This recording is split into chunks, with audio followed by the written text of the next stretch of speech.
안녕하세요 여러분. 오늘은 Know Your Pain, 내 통증을 알라 시리즈의 8번째 시간입니다. 지금까지 여러 에피소드에서 여러분은 말초 센서, 뇌, 근막을 포함한 근골격계, 감정적 요소, 그리고 자율신경계가 통증에 어떤 역할을 하는지 알아보셨습니다. 오늘은 많은 분들이 궁금해하는 자세 이야기를 해보려고 합니다. 우리는 평소 어딘가 아프면 자세가 안 좋나? 라는 생각을 합니다. 그리고 자세를 바꿔봅니다. 유튜브에는 좋은 자세라며 영상이 많습니다. 그렇다면 자세란 무엇일까요? 자세는 서 있을 때나 앉아 있을 때 혹은 움직이고 있을 때 몸을 유지하는 방식입니다.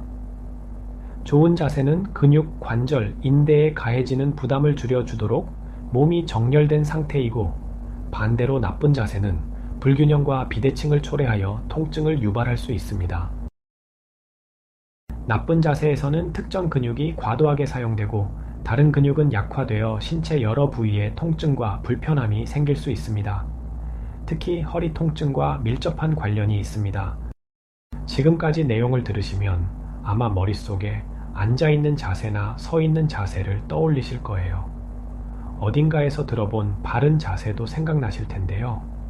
하지만 중요한 점은 사람마다 좋은 자세와 나쁜 자세가 서로 다르다는 것입니다. 전신 엑스레이를 찍어보면 척추와 골반이 완벽하게 맞는 사람을 찾기 쉽지 않습니다. 대부분 골반이 틀어져 있거나 척추가 휘어 있죠. 이 상태에서 소위 바른 자세를 무리하게 유지하려고 하면 오히려 근육을 비대칭으로 사용할 수 있습니다. 그래서 흔히 알려진 바른 자세만을 맹신할 필요는 없습니다. 대신 반드시 신경 써야 할 점이 있습니다. 바로 같은 자세를 너무 오래 유지하지 않는 것입니다. 아무리 나쁜 자세라도 잠깐이면 큰 문제가 되지 않습니다. 반면 나에게 맞는 자세가 확실치 않을 때 오랜 시간 같은 자세를 유지하면 통증이 생길 가능성이 높습니다. 어떤 분들은 자세 교정을 위해 근력 운동을 시도하기도 합니다. 그러나 몸이 이미 틀어진 상태에서 고중량 근력 운동을 하면 근육을 균형 있게 키우기 어려워집니다. 비대칭으로 발달한 근육은 오히려 몸의 틀어짐을 심화시킬 수 있습니다. 그렇다면 해결책은 무엇일까요? 우선 신체 정렬을 제대로 맞추는 것이 중요합니다.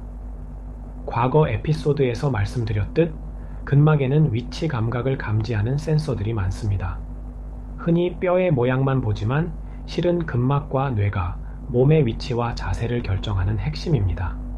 이 부분에 집중하여 교정하면 보다 바른 신체 정렬을 만들 수 있습니다. 구체적인 치료 방법은 추후 영상을 통해 자세히 다루겠습니다.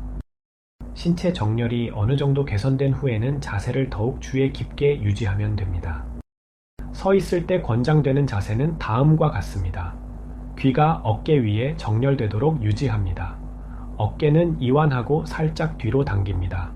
자연스러운 척추 곡선을 유지합니다. 양발의 체중을 고르게 분산합니다. 자세와 통증의 상관관계를 이해하는 것은 건강관리에 매우 중요합니다. 자세를 교정하기에 앞서 먼저 신체 정렬을 바로잡는 것이 핵심입니다. 그 후에 자세에 신경을 쓰면 통증을 줄이고 전반적인 삶의 질이 개선될 수 있습니다. 시청해 주셔서 감사합니다. 다음 시간에는 통증 관리를 위한 다양한 접근법을 살펴보겠습니다.